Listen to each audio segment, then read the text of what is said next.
Bueno, muy buenas noches a todas, todos, todes. Bienvenidos, bienvenidas, bienvenides a esta noche maravillosa, muy especial. Estoy acá con mucho orgullo, mucho sentimiento, porque tengo a mi lado a dos grandes figuras mundiales de la teoría feminista, del activismo. Son dos figuras históricas para el feminismo y para la humanidad, como dice Rita Segato. Entonces, quiero dar un saludo especial, obviamente agradeciendo a la rectora de la Universidad Mayor de San Andrés, María Eugenia García, quien gracias a ella y a Mauro Constantino, el diplomado de quienes luchan para quienes luchan sobre justicia feminista, es en el marco en el que se están haciendo estas charlas públicas. Y también agradecerle, por supuesto, al anfitrión, que es el decano de la Facultad de Humanidades, el doctor Orlando Huanca. En otro contexto quizás no hubiera sido posible hacer estas charlas en este espacio. El diplomado está pensado para ocupar la universidad y quizás en otro contexto nos hubieran rechazado esta charla acá. Pero es seguro. Sí. Entonces se está haciendo un trabajo muy importante y por ello se está ganando estos espacios, ¿no? El trabajo de María es fundamental. Yo quiero decirte, María, quiero que sepas que estamos alrededor tuyo y más allá, sabemos el gran aporte teórico, conceptual y de lucha que significa tu vida, no desde el escritorio, desde la investigación que la haces, por supuesto, ni desde la academia, que sí te ha tratado con desdén en muchas ocasiones, en muchos momentos, porque también has incomodado el apoltronamiento de mucha gente, ¿no? Y por eso no quieren reconocer tus aportes. Entonces, pero ese reconocimiento no solo lo tienes de las mujeres creando, y de intelectuales de la talla de Rita Segato, que está aquí acompañándote esta noche, acompañándonos a todos, todes y todes, sino también de cientos de personas que has acompañado en esta lucha, ¿no? Con ellos, ellas y ellas, y no por el reconocimiento, ¿no? Que muchos piensan que es por eso, sino por la convicción que tienes, María. Y pese a quien le pese, estamos construyendo, más allá de un pequeño círculo, y con tu aporte estás haciendo historia. Entonces, con estas palabras quiero dar la palabra esta noche tan importante a María, que tiene su clase, ¿no? Porque esta clase estaba pensada para hacerla en el contexto del diplomado, no como una charla pública, pero hemos ido recorriendo y, y esta noche estamos presentando la conferencia que está dando María Galindo en esta doble tanda con Rita Segato, y María nos va a dar la charla titulada Todos los graves errores políticos en las luchas contra las violencias machistas, un tema que es fundamental en este contexto. Entonces le quiero dar la palabra a María Galindo, por favor. Gracias.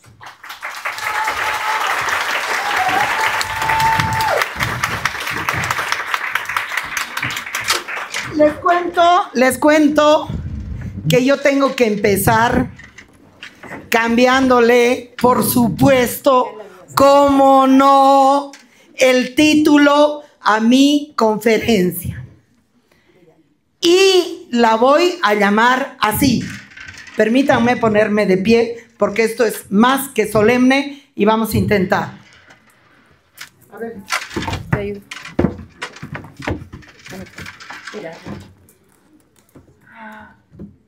El título de mi conferencia hoy se va a llamar ¿Cómo ganarse un problema público por minuto? Bueno, he seleccionado 7 grandes errores políticos que podrían ser 77 o 777. Y una yapa, porque me gusta la yapa. Así que voy a ir enunciándolos uno por uno. Se trata de un borrador urgente, apasionado, porque nos estamos jugando muchas cosas en esto. No nos estamos jugando currículum, prestigio. Nos estamos jugando vidas. Entonces, voy con el primer error político. Y quiero dejar claro que voy a plantear estos errores políticos en plural, incluyéndome, por supuesto, como parte de las infractoras. No es una acción cómoda para desde mi poltrona señalar, tú te equivocas, tú te equivocas. Empiezo por decir, nos estamos equivocando. Primer error, lo llamo de esta manera, y que se entiendan las palabras. Juridización absoluta de las luchas contra las violencias machistas. ¿Qué implica ese error? Primero, despolitiza las luchas contra las violencias machistas que son de carácter político. Y cuando decimos que son de carácter político, no estamos diciendo una cosa que puede estar como no estar. Cuando decimos que son de carácter político, estamos diciendo que las violencias machistas son estructurales, sistémicas y colectivas. El momento en que las juridizamos de forma absoluta, las convertimos en hechos individuales y no colectivos. Primera cosa. Segunda cosa, aceptamos que se conviertan en un relato anecdótico individual, donde la sociedad empieza a leerlas como un relato de buenos contra malos o de malos contra buenos. ¿Qué es lo que sucede en ese proceso? Se aísla a un rincón, recluida a la víctima, entre comillas, lo de víctima. Pero no solo se aísla a la víctima, ¿de qué? Del universo al que pertenece, del conjunto de la sociedad, sino que se aísla también de forma artificial, despolitizando al victimador, entre comillas. ¿Y qué pasa con el proceso de aislamiento del victimador? No se concatena, no se une, no se establece un análisis entre victimador y victimador. Y perdemos la perspectiva estructural. Sigo con este error de la juridización absoluta. Este proceso de aislar a la víctima y al victimador supone que la víctima pasa por una clasificación entre víctima buena y aceptable como víctima y víctima mala, difamadora y no aceptable como víctima. Pero también el victimador pasa a ser construido entre el victimador monstrificado y el victimador difamado. ¿Y cómo se construye esa división? Se construye bajo una escala racista, clasista, misógina y homofóbica y transfóbica. Y esto es muy grave. Y tenemos que hacernos cargo como feministas de un fenómeno que a la fecha está sucediendo. ¿Quiénes son los feminicidas que asumen, llamemos así, el señalamiento público como feminicidas? Choferes, albañiles, electricistas, no abogados, no médicos, no blanqueados, no clase medieros. Hay una clasificación racista del victimador.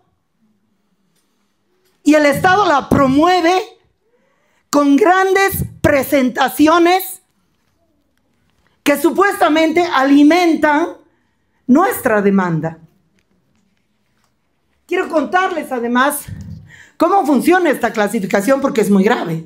Nosotras teníamos un compañero transmasculino muy querido que a la primera denuncia de haber cometido una supuesta violencia machista fue enviado a la velocidad del rayo a la cárcel de mujeres. Bueno, menos mal que fue enviado a la cárcel de mujeres, porque en la cárcel de hombres lo hubieran violado de forma continua. Pero el hecho de enviarlo a la cárcel de mujeres no le remedió, se llamaba médico. Durmió en el piso, durmió en un colchón húmedo, se ganó porque era el electricista de la cárcel, se ganó la voluntad. Cuando nosotras nos enteramos que estaba en la cárcel, logramos su liberación en 2 días. La Heidi sabe poner al cuerpo, sabe entender. Pero la cárcel ya la llevaba dentro. Salió libre y sobrevivió unos 3 meses. Murió probablemente de un suicidio. Seguimos con el tema y tenemos que hacernos cargo. Tenemos que hacernos cargo.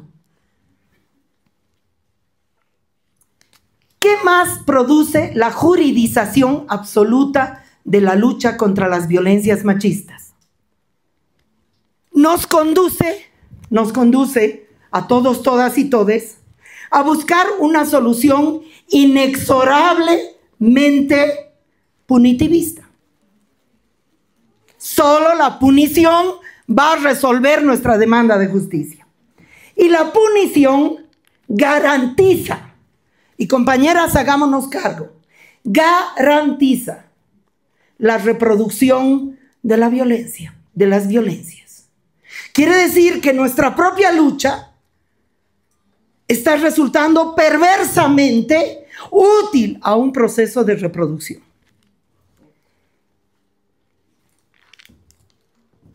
La juridización absoluta convierte la lucha contra las violencias machistas en un asunto jurídico policíaco y no en un asunto político, social, cultural y artístico.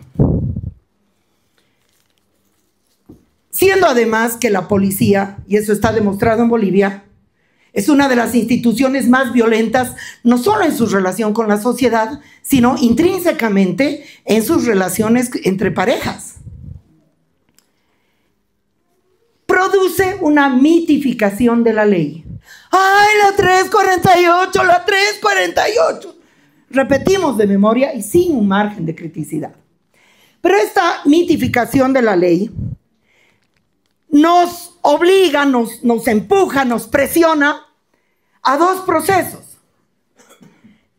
Buscar toda la energía en la intermediación jurídica, es decir, que una mujer que sufre una violencia machista parece que lo que más necesita es un abogado, abogada o abogade, y nos conduce, nos presiona a una especie de lobby político como movimiento de interlocución con un parlamento que carece completamente de legitimidad política y de forma alguna de representación.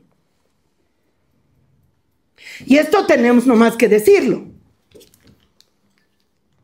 el caso boliviano, porque estas cosas que estoy diciendo atingen a muchos fenómenos, en el caso boliviano, la ley 348, que ha sido promulgada el 2013, ha entrado en un ciclo perverso, donde yo he identificado los siguientes fenómenos.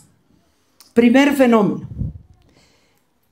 se ha convertido, no por acción ni responsabilidad de las víctimas, entre comillas, y siento la perplejidad con la que me están mirando, se ha convertido en un brazo extensivo de la extorsión policial.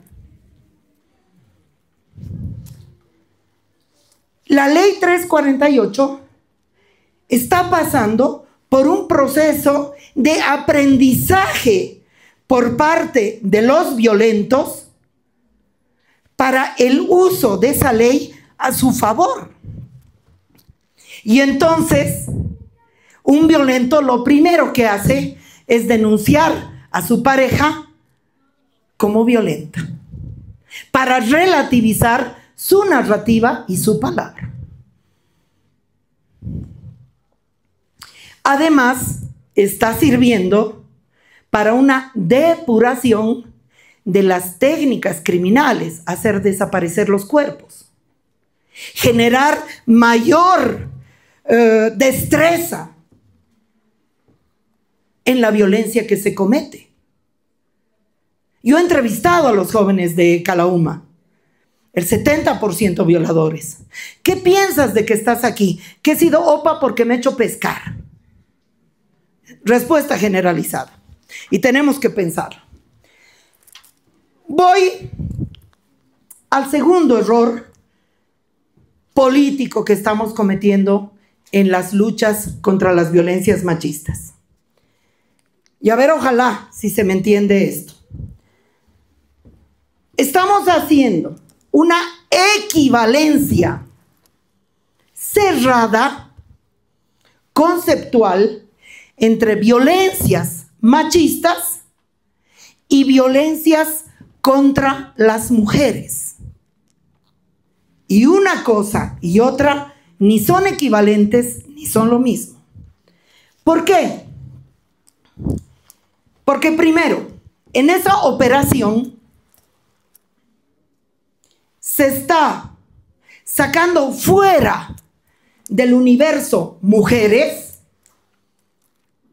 al universo GLBTQ+, como un sujeto distinto. No me gusta a mí usar el sujeto LGBTQ+, no me gusta esa denominación, prefiero hablar de mariconada, porque el LGBTQ+ es un enlatado anglosajón. Ahora, cuidado, se enojen, pero bueno, a mí no me gusta. La uso solo para hacerme entender. Si tú sacas como un otro sujeto al LGBTQ+, y dices, no, lo hace Aldafacio. Cuidado, todos estos instrumentos jurídicos son para mujeres, no son para maricas. Niegas formas de violencia entre lesbianas, por ejemplo, que han introyectado, que hemos introyectado un modelo heterosexista de dominación. Porque hay que decirlo. Ay, no, eso es lesbofobia. No, hermanas, no es lesbofobia. Soy lesbiana profesional y experta. Se separa a las mujeres trans del universo mujeres.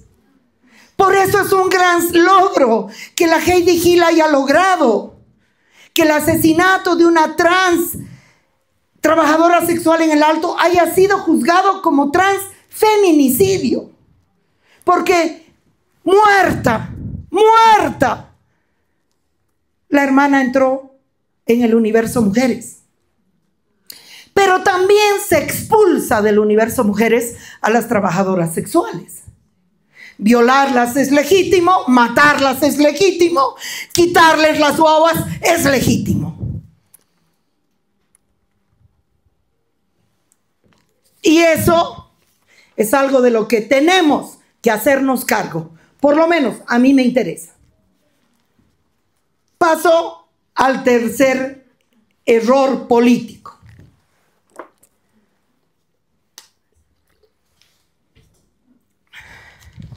Se pone el foco en la víctima y no en el victimador. Y lo hacemos continuamente. Voy a poner un ejemplo. En nuestra sociedad, incluso los feminismos nombran los feminicidios con el nombre de la víctima y no con el nombre del victimador.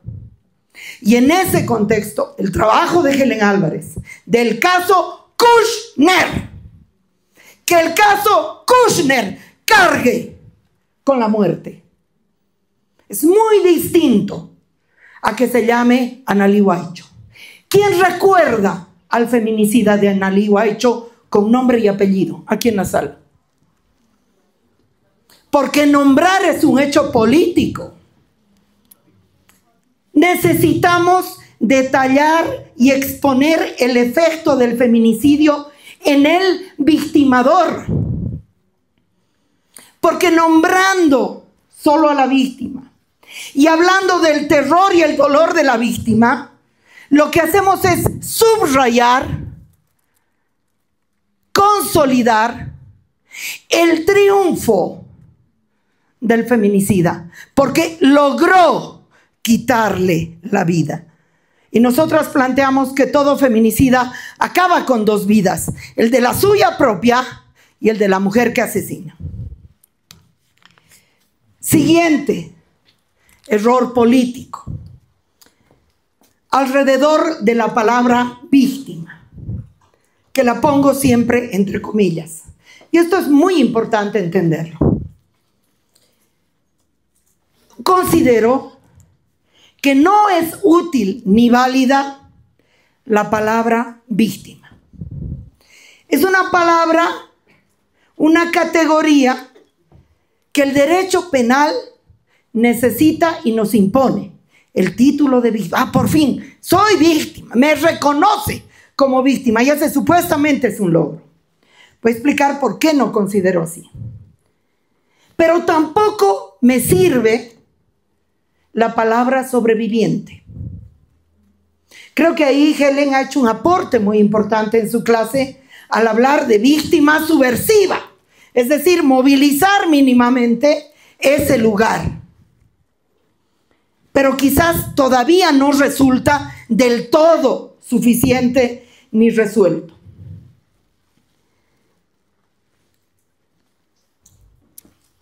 Lo que está sucediendo con la víctima, entonces, entre comillas, es que hay una modulación, y escúchenme bien esto, hay una modulación patriarcal del testimonio de la víctima. Hay una modulación patriarcal del testimonio de la víctima. Y esa modulación patriarcal de su testimonio circula por dos, digamos, por dos aristas. La primera, despojarla de la credibilidad. Te estás inventando, no te creemos. Ese es este extremo. Y por lo tanto, el chantaje político de que para que te creamos, necesitas exacerbar la violencia sufrida. Les voy a poner un ejemplo. Yo he atendido el año pasado el infanticidio de 2 niños. Los ha matado su padre. Ciudad satélite. Mamá médica, papá médico. Mamá fue a denunciarlo por violencia. Como no le recibían y no le creían, ella se fue a buscar un amigo que le escriba un certificado médico.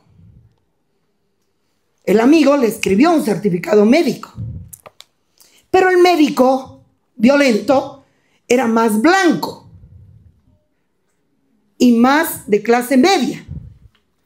Y entonces compró el sobreseimiento.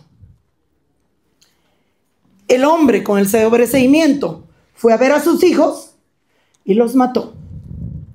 La fiscalía apresó a la madre por falsedad ideológica en el certificado médico de violencia del infanticida. Es que es muy importante porque estos errores conceptuales los estamos pagando.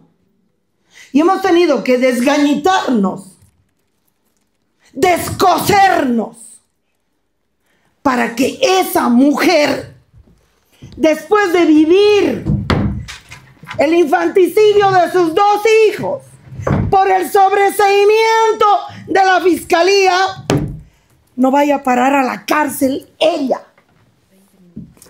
¿Qué les parece? Seguimos con la víctima. Forzar y exacerbar la condición de víctima está generando un proceso político reaccionario en nuestra subjetividad colectiva. Porque te aprisiona el dolor, pero es verdad que tienes dolor. Te vuelves tu dolor, o sea, ya no solo sientes dolor, sino que te conviertes en un dolor caminando. No puedes significar para la sociedad nada más que dolor. O sea, no existe nada aparte de ti que el dolor. Y por lo tanto, el destino de que si quieres justicia, jamás debes poder superar tu condición de víctima, que es la que te define como condena. Hay que entender que eso es grave. Yo, desde la radio, trabajo sobre el llanto. El llanto es íntimo. El llanto es poético. El llanto es dignificante.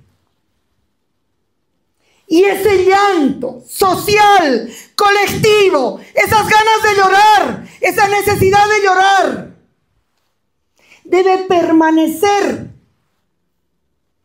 como acto íntimo, sanador, poético.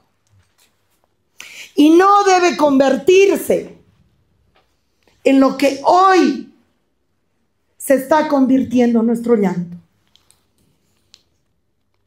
Por eso,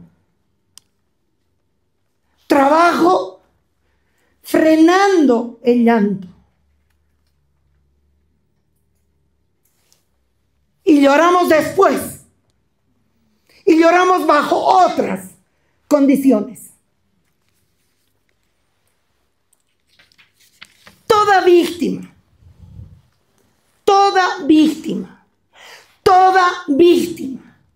de violencia necesita pasar por un proceso de descomposición crítica de la violencia que ha sufrido. No estoy hablando de la culpabilización. ¿Qué habrás hecho pues para que te violen? ¿Cómo te habrás vestido pues para que te violen? Nada pues no te han hecho, que es lo que nos dicen todos los días. No estoy hablando de eso. Estoy hablando de una autocrítica introspectiva para no volver a salir de un círculo de violencia y entrar en el siguiente. Porque eso es más cómodo. No sé si tengo permiso para usar esa palabra, pero me importa mucho, porque yo estoy ahí. Yo no estoy hablando desde una situación fácil para mí. Paso al siguiente error. Los llamados hombres, porque yo tengo ya ganas de usar pinzas para decir hombre o mujer. Y yo soy no mujer. Aunque no le gusta a la Rita. No, vos eres mujer, me dice. Soy no mujer. Bueno, así jugamos. Bueno, los llamados hombres, que me encanta que hay muchos en la sala que podríamos decir, sí, es un hombre. Los llamados hombres, y es que ese es el poder de mi voz. Ay, que se cree, me creo pues, la tipa. Porque muchas veces tú haces una conferencia de estas y solo mujeres. Y cuando rompes eso, cuando jodes de tales maneras, que cuidado con la dinamita que esté saltando. Bueno, voy al error. Los llamados hombres son víctimas de violencias machistas. ¿Cómo? ¿Qué estás diciendo, María? O sea, no jodas. Hemos luchado, hemos conseguido articular, hemos armado jurisprudencia, hemos hecho marchas y estos cabroncitos no han hecho nada. A ver, escúchenme un ratito que quiero decir. Y quiero decir una cosa más, voy a repetir. Los llamados hombres son víctimas de violencias machistas. Y estamos ante un fenómeno social, político y comunicacional donde hay hombres que quieren ocupar ese lugar. No estoy hablando desde la teoría. Nosotras hacemos, gracias a Paula Gutiérrez, para quien pido un aplauso. Nosotras, Paula Gutiérrez, se dedica a salvar vidas. Pero todo el equipo de mujeres, no se van a poner celosas. Todo el equipo de mujeres en busca de... Hay celos entre nosotras. Somos malas. Tenemos 80 defectos. En fin. Bueno, se dedica a salvar vidas. Hay veces, aunque nosotras no estamos de acuerdo, en que necesitamos en 2:10 ir con una compañera, sacar todo lo suyo de la casa, no que ella salga con 2 calzones como salí yo frente a una violencia lésbica. Sacar todo, sacamos la garrafa, sacamos el ropero, sacamos la ropa de la guagua, cargamos en un camión y nos vamos. Bueno, en una de esas, bueno, eso es un trabajo de equipo. No la dejamos sola a la compañera y eso es cuando ella tiene dónde ir.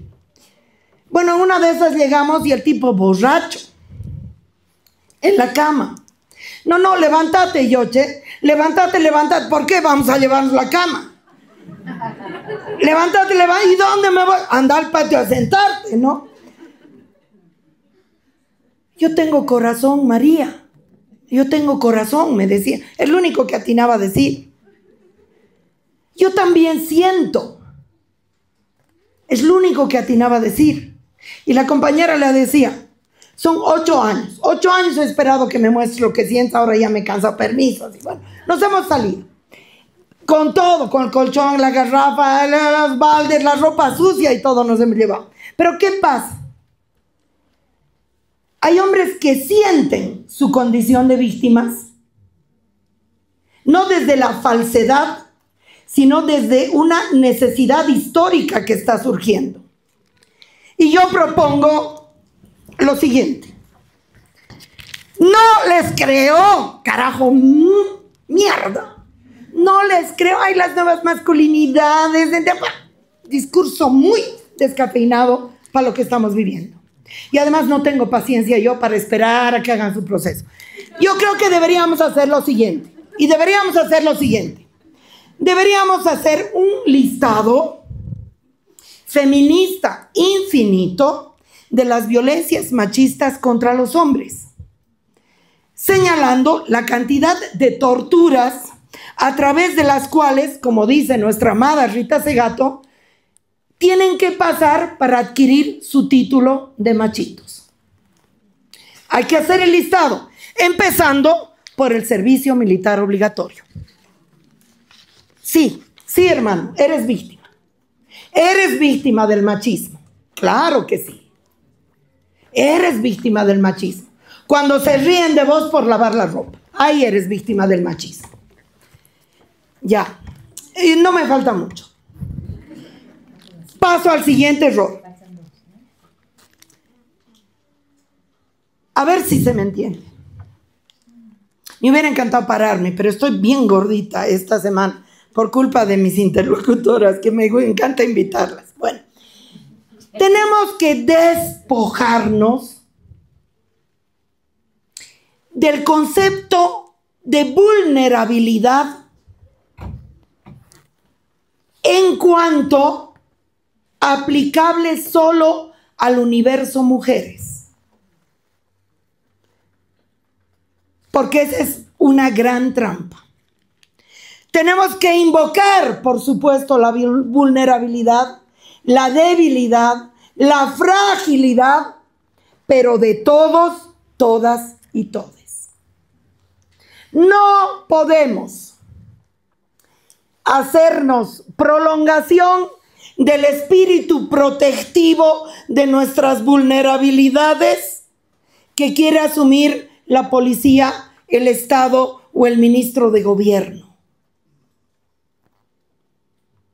Poblaciones vulnerables, váyanse a la mierda. El primer vulnerable eres tú. Eso le dije al fiscal el día de la inauguración del diplomado en la Facultad de Derecho. Tenemos que desarrollar la siguiente tesis. La negación de tu vulnerabilidad es tu problema principal, machito violento. La negación neurótica, social y política de tu vulnerabilidad es tu problema principal. Voy al último error y luego mi yapa. Los fascismos, y esto no es casual, los fascismos quieren moldear y dirigir los debates alrededor de las violencias machistas. ¿Y por qué los fascismos quieren moldear y dirigir los debates alrededor de las violencias machistas? Quieren hacerlo y necesitan hacerlo para deslegitimar las violencias machistas y todas sus, llamemos, sus logros, como su oferta política principal a los hombres para volver a legitimar su crueldad. Convertir el derecho, reconvertir el derecho de matar y de violar en un derecho legítimo. Eso necesita hacer el fascismo. Necesita hacer eso poniendo el guión y el libreto para que asistamos a los debates con ellos. Personalmente, creo que es un grave error dejarse modular ese debate. Voy a ponerlo en estos términos. Debatir y rebatir al fascista lo fortalece y te funcionaliza a su discurso. Ejemplo, Laje. Laje es el paladín que ha derrotado teóricamente a los feministas. En realidad yo percibo que el fascismo es de este tamañito y necesitamos debatir con una sociedad que está más allá de ese fascismo. En los colegios, en los sindicatos, en los mercados, en las provincias, inclusive en los salones parroquiales. Pero para poder no necesitar el debate con los fascistas, sino desarrollar el debate con la sociedad, tienes que tener una conexión con la sociedad. Trabajándotela, pues, compañera, trabajándotela. Para que te inviten a esos colegios, para que cuando llegues a Yayagua se junte todo el pueblo a escucharte, para que cuando llegues a Tupiza, como lo ha hecho Heidi, se junte todo el pueblo a escucharte, para que cuando llegues a Caranavi o a Palos Blancos, huya el fiscal de miedo de que están llegando las mujeres creando.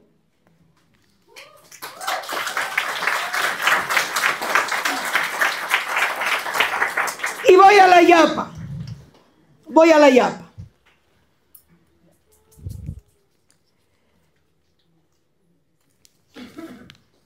Las luchas contra las violencias machistas son una columna vertebral importante.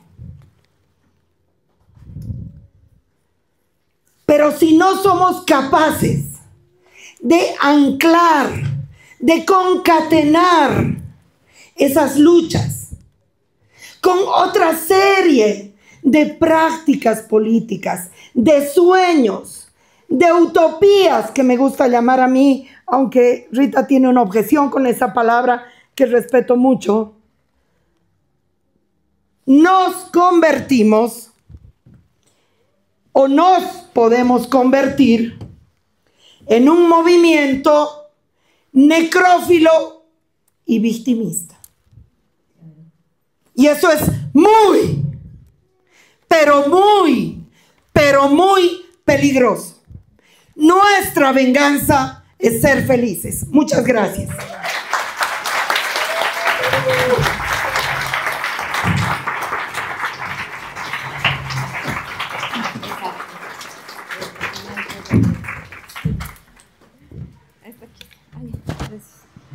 Bueno, muchas gracias, María, por esas palabras tan removedoras. Creo que muchas, incluso las feministas tenemos mucho que pensar, ¿no? Entonces, ahora le vamos a dar la palabra a Rita Segato, que igual que la María no necesita presentación porque, bueno, es reconocida mundialmente.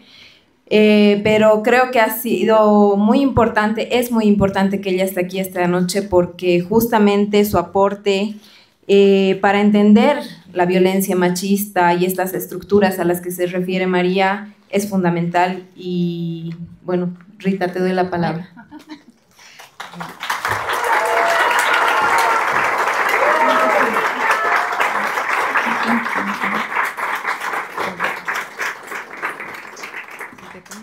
Tengo solo 10 minutos para hablar. Después tienes tu hora. Además, después de maravillosa, yo le admiro inmensamente a María, que ella le pone el cuerpo a la lucha. Y yo, quizás por ser más vieja, ¿no? Varios años, más de una década creo, no he hecho eso, ¿no? Lo mío es la palabra, pero por lo de ella es la palabra, la teoría y el cuerpo. Entonces, la admiro inmensamente por eso, porque lo mío es la teoría y la palabra, no le pongo el cuerpo. No tengo ese coraje, ¿no? Impresionante de María, de gritar cuando hay que gritar, de vestirse de una manera en que se note su presencia diferente, es celebrar la diferencia, ¿no? Eso me parece fundamental. Entonces, bueno, algunos rápidos comentarios a toda velocidad. Estoy absolutamente de acuerdo, ¿no? Porque también he notado, de alguna manera, cosas que se ha dicho así, aquí las he dicho quizás con menos énfasis, pero las he pensado con otras palabras, pero estoy muy de acuerdo con ellas. Por ejemplo, he hablado muchas veces sobre cómo compañeras feministas consiguen pasar una ley en un congreso, en un parlamento, y se vuelven a la casa a ver televisión tranquilas pensando que resolvieron un problema. Y la ley, la verdad, es ficticia. Yo les llamo hoy al derecho ficción jurídica. No basta con pasar una ley, por ejemplo, la ley del aborto, ¿no? Imagínense, nunca una mujer, nunca una sobrina de obispo ha dejado de hacer un aborto cuando lo necesitó.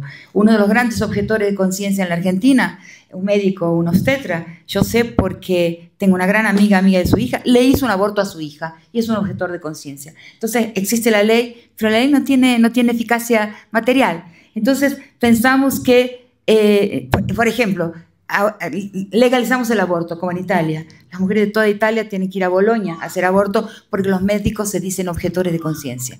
Entonces la ley es ficticia. ¿Y por qué son objetores de conciencia? Porque quien estudia medicina busca un estatus y toda persona sabe que hasta hace muy poco tiempo la abortera era una persona de un estatus inferior en la sociedad. Una enfermera que hacía horas extras, favores a sus amigas, hacía abortos, pero una persona o racializada o muy pobre. Eso era la abortera. El médico ha hecho ese esfuerzo por ser médico para subir su prestigio social y por eso no quiere hacer aborto. Lo de la objeción de conciencia es falso, es falso. Entonces, pensando todo eso, no tengo tiempo de explicar más, pero esas cosas están conectadas entre sí. Pasar una ley es importante porque se genera un discurso potente, que es el discurso legal, pero no garantiza nada. Y por mucho tiempo, por décadas y décadas, desde que el feminismo ha quedado bastante tranquilo después de pasar leyes. Entonces, estoy muy de acuerdo con esa objeción. Entonces, bien. El camino es anfibio, no es abandonar el Estado.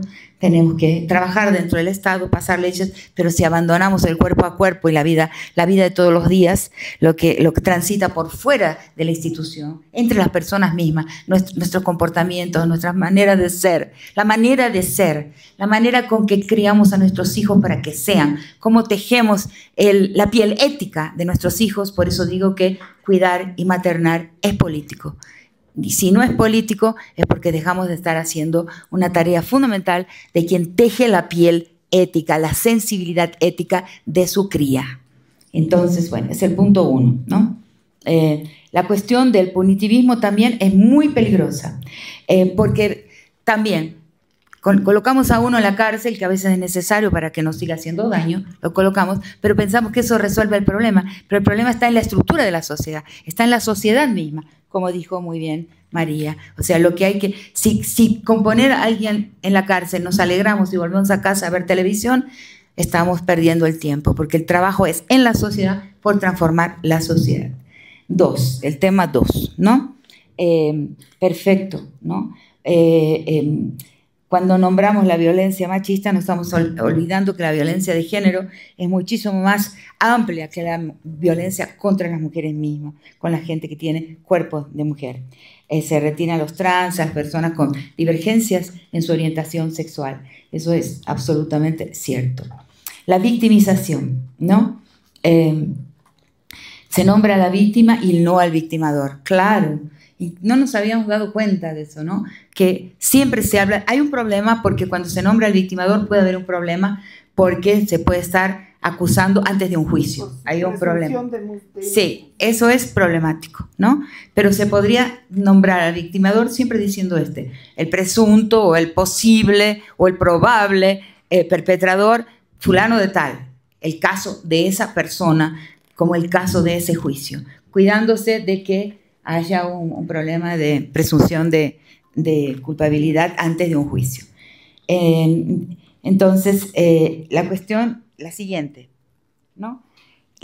El carácter, transformar la posición de víctima, que es la forma en que también cerraste ahora, en un personaje subversivo, o sea, un personaje insurgente, politizarlo, ¿no?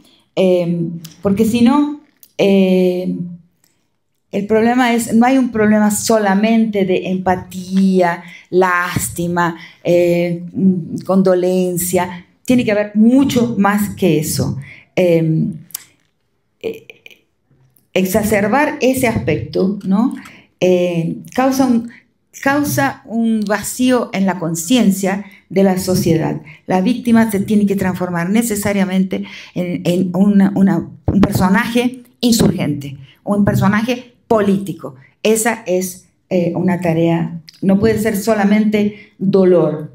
Claro que hay dolor, ¿sí? Pero he visto en mi vida, a lo largo de muchos trabajos, en muchos lugares, que la única solución para nuestro problema es, inclusive en este caso el problema de la victimización, es politizar el sufrimiento.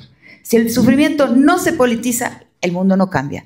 No hay un trayecto histórico, no hay camino histórico. Y también la única forma del consuelo lo muestran, por ejemplo, las madres de Plaza de Mayo. O sea, cómo ellas resolvieron el problema de un dolor tan grande, tan intenso, ¿no? Como la tortura y el desaparecimiento y la muerte de sus hijos, politizándolo. Entonces, ahí el personaje de la víctima se vuelve histórico. Y en el caso de las violencias de género también, nuestras víctimas tienen que transformarse en personajes históricos a través de la politización del daño recibido y de su enseñanza para toda la sociedad, ¿no?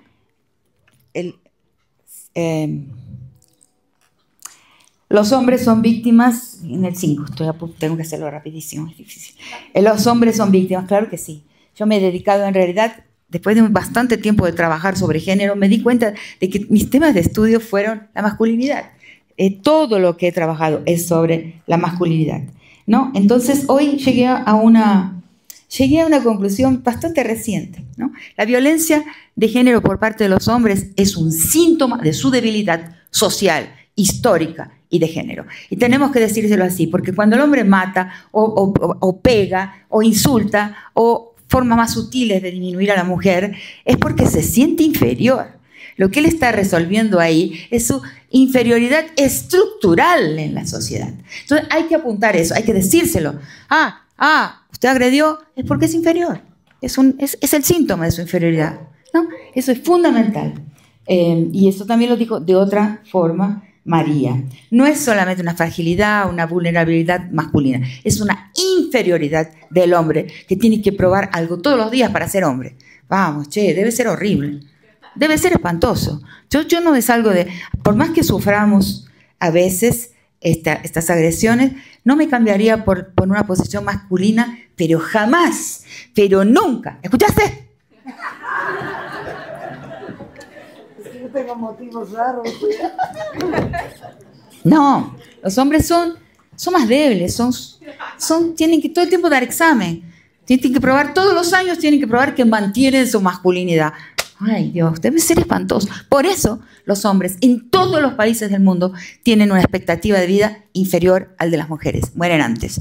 Y hay diversas hipótesis, pero mi hipótesis es esa. El esfuerzo permanente para demostrar algo. Dar lecciones como estar en una escuela todos los días. Tener que dar examen todos los días de su masculinidad. No mostrar, disimular.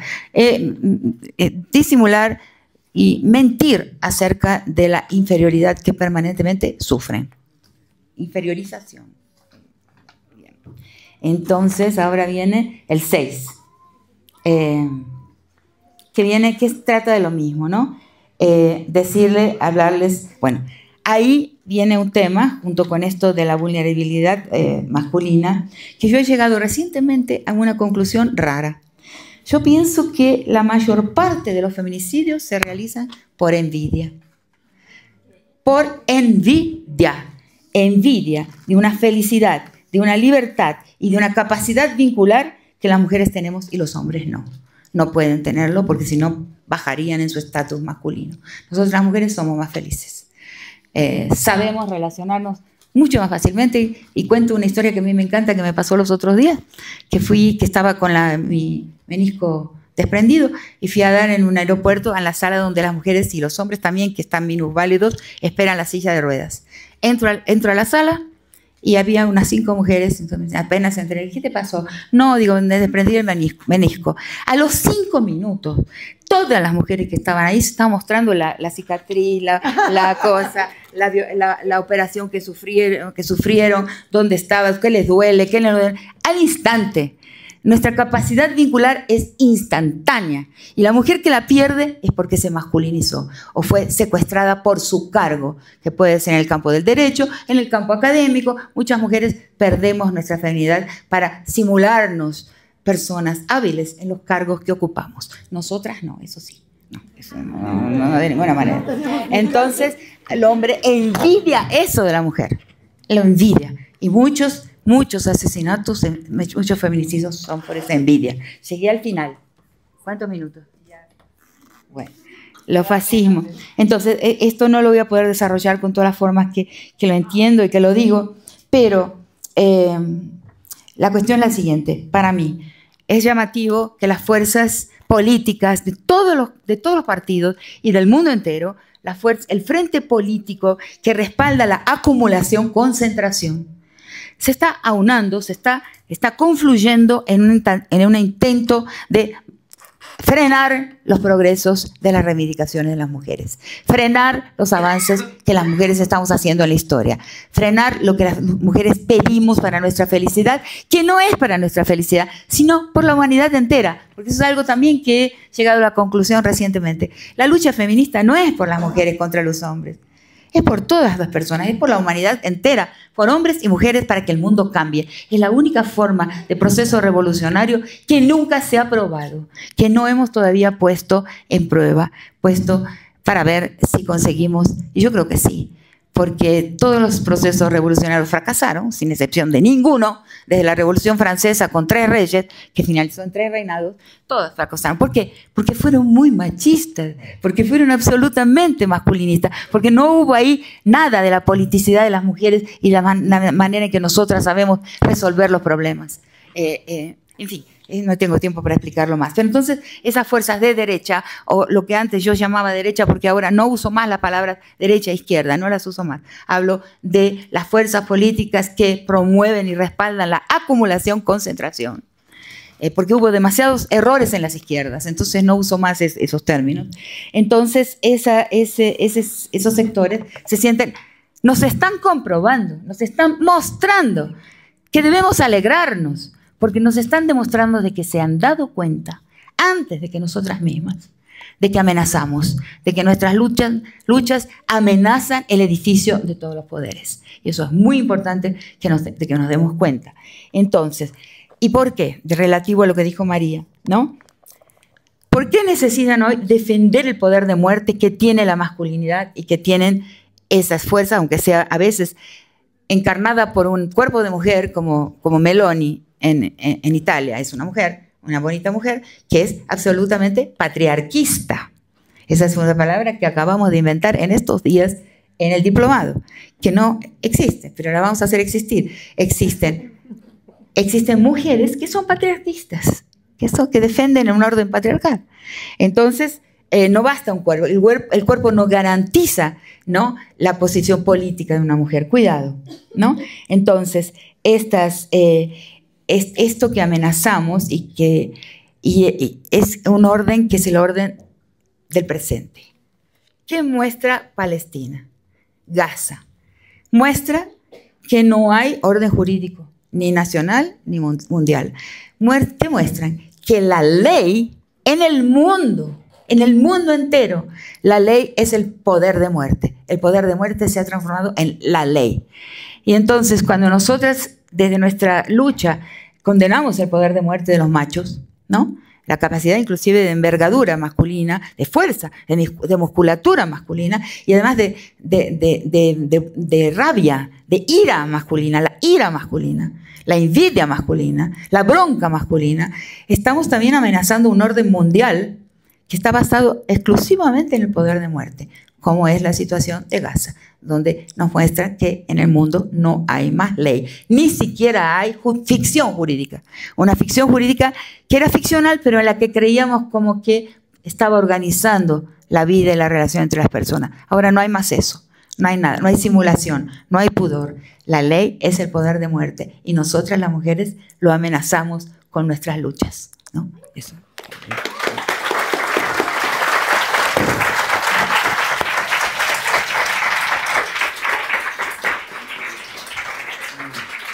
Muchísimas gracias, Rita. Bueno, tenemos tarea, hay que hacer la revolución desde el feminismo y por eso el diplomado, ¿no? Justicia feminista, para que la justicia tenga esta mirada, esta perspectiva.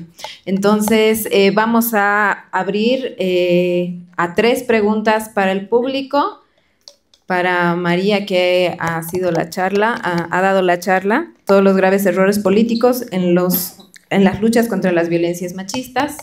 Levanten la manito, aquí hay un micrófono. Si alguien tiene una duda. Ahí hay una. Sí, sí.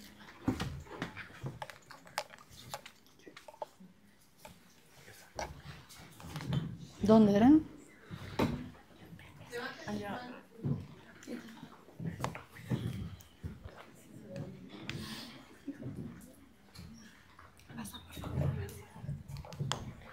Muy amable. Bueno, muy buenas tardes. Realmente es un honor estar acá, estar frente a ustedes. El mío no es una pregunta específicamente, pero sí he estado, una amiga me ha invitado a venir, una hermana me ha invitado a venir y ella habría encantado estar aquí, siente mucha admiración por ustedes y me ha mandado este presente para que les pueda hacer llegar y sobre todo felicitarles realmente por este trabajo que realmente nos inspira. Muchas gracias. Por favor.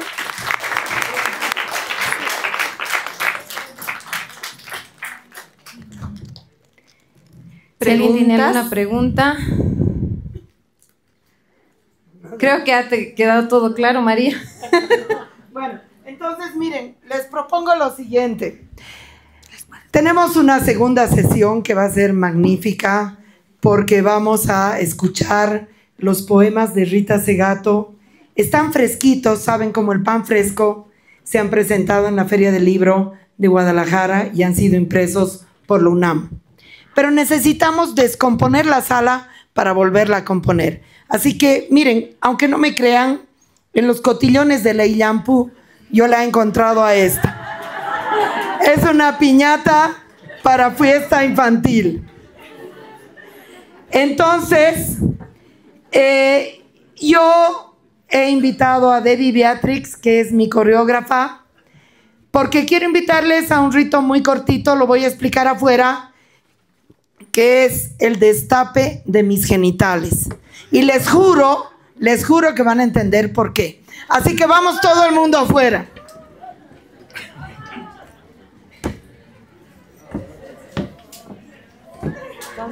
No le pasa. Claro que sí. Allá. Perdón. Pero me das espacio. ¿Quieres, sí? Perdón. Ya. Aquí está. No suba la grada nadie. Hola. Nikki. Hola. Sí. ¿Por dónde te has ido? Me quedo descansando. No, he estado aquí. Hola. Bueno, Hola. de fin de semana fuimos a un día fuimos Hola. a Tijuana. Y al día siguiente Hola. pantallas. Den paso. Hola, den paso, por favor. Abran más, den más paso. Eso, No, es que tienen que salir más, hay mucha gente que quiere salir. Pueden subir un poquito hacia la grada.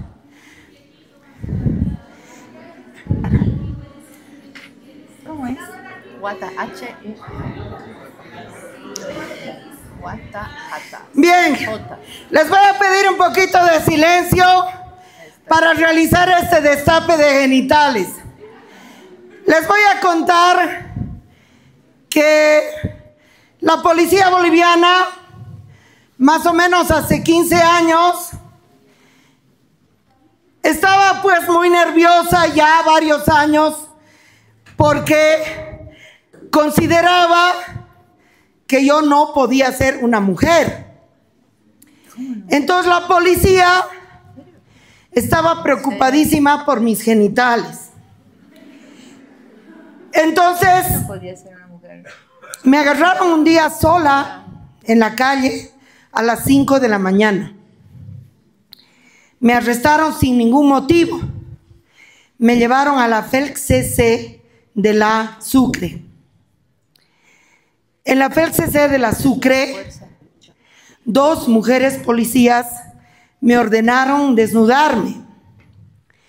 Yo les dije, no me voy a desnudar, que llegue el fiscal de turno, porque estoy segura que el fiscal de turno no lo va a permitir. Y cometí la ingenuidad, porque el fiscal me hicieron esperar mucho más. Era una noche de invierno y hacía mucho frío. El fiscal de turno, que yo le llamo fiscal de Sahara ahora porque nunca está, llegó bastante tarde. Y delante mío dijo, no, claro que sí. Hay que realizar la inspección. Y si la señora no se va a desnudar voluntariamente, vamos a asignar a estas policías para que la desnuden. Bueno, yo les digo cómo es la FELC-CC, mugre, no hay nada. Además nos separaba una simple vitrina de la oficina del fiscal. Pasé con las 2 oficiales y me desnudé.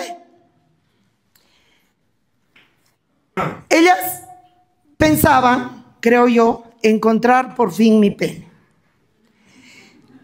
Pero una vez que estaba yo desnuda, pues las 2 me metieron sus dedos en la vagina. Esa fue una violación institucional, obviamente. Después de meterme los dedos en la vagina, dije no se puede vestir. Le indicaron al fiscal que no habían encontrado nada. y me vestí y me salí bien deshecha, tengo que decirles. Y me fui a mi casa, hecha polvo.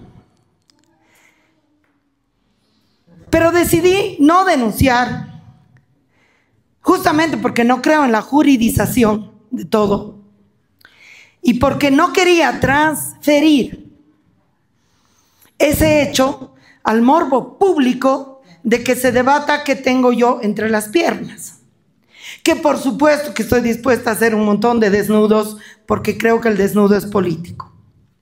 Entonces hoy día vamos a hacer un rito de conjuración de lo que se hace con los genitales de las personas trans, de las personas que no encajan dentro del concepto hombre o mujer. Y le he pedido a Debbie Beatrix, y todos y todas ustedes van a poder experimentar qué hay en mis genitales y de qué están hechos. Debbie, atenta, que ahí va lentamente la María. ¿Dónde estás? Es una broma. Debbie también tiene algo que decir antes de destapar mis genitales. ¿Puedo robar un poquito? Sí.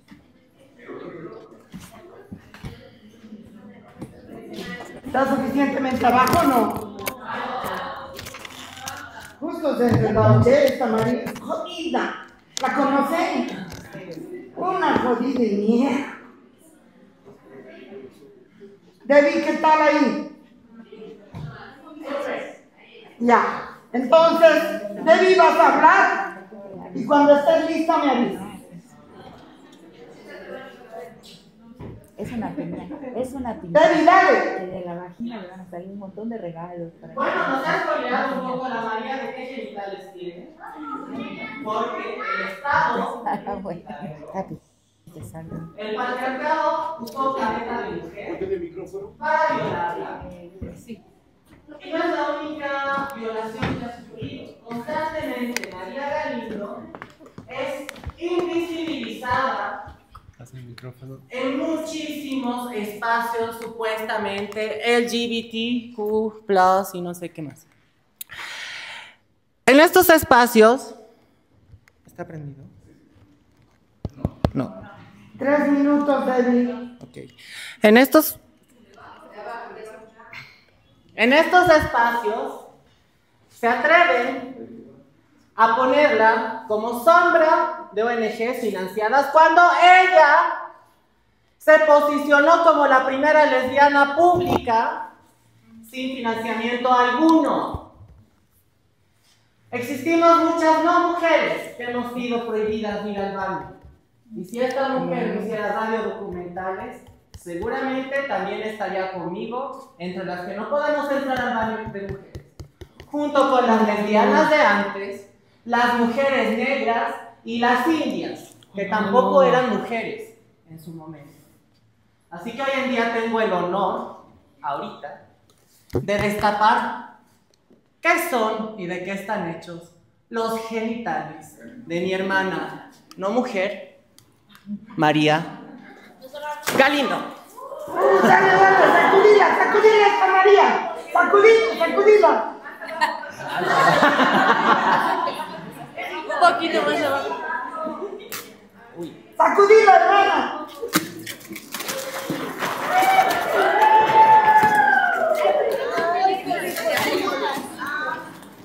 Dámela, déjame a mí que yo la voy a hacer.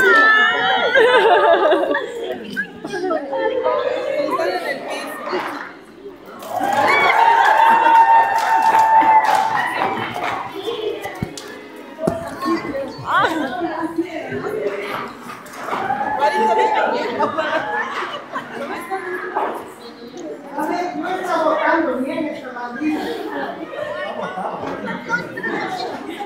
Echadísimo.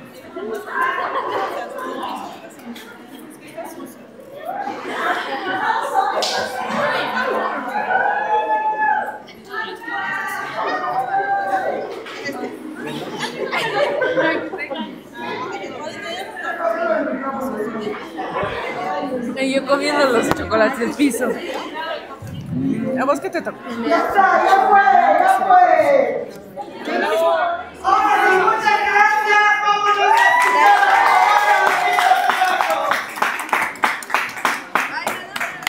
Hola, hola.